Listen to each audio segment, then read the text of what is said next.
હું આજે અહીંયા ભવ્ય મહોત્સવમાં આવ્યો છું અને અહીંયા આવ્યા પછી મને ઘણો સારો અનુભવ થયો। મેં એમના ગિરિરાજ પ્રભુ સ્વામીના પ્રવચન સાંભળ્યા, એમણે ઘણી સારી વાતો કરી, એમાંથી મને ઘણું બધું શીખવા મળ્યું અને અહીંયા આવીને મને ખૂબ આનંદ થઈ રહ્યો છે।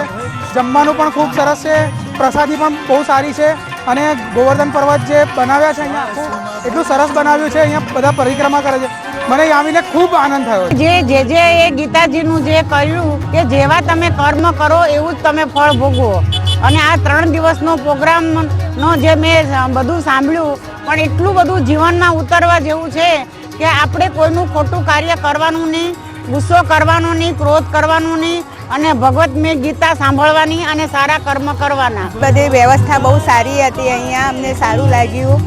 1100 ગાયોનું હતું, ગિરિરાજ બનાવ્યા સરસ મસ્ત મજાના, અમે પ્રદક્ષિણા કરી ગિરિરાજની, બહુ સરસ ફુવારા બધા ડેકોરેશન બહુ સરસ કર્યું છે, એમનું આયોજન બહુ સારું છે, અમને બહુ જ ગમ્યું। અને કાલનો વિષય હતો કે એમ કે અર્જુન વિશે કહ્યું, એ અર્જુન વિશેનું અમને બહુ ખૂબ સરસ ગમ્યું, અમને બહુ આનંદ થયો। આપણો કાર્યક્રમ બહુ સરસ હતો, બહુ સુંદર હતો, આહલાદક હતો, અમને લોકોને બહુ જ ગમ્યું અને એમાં પછી અર્જુન વિશે જે કહ્યું તે અમને બહુ જ પસંદ પડ્યું। અમે ગૌચરણ જોયું, દર્શન કર્યા, ગિરિરાજના દર્શન કર્યા અને ગિરિરાજનું જે હતું એ બહુ સુંદર હતું ને એની પણ જે પ્રાણીઓ હતા એ તો બહુ સુંદર હતા।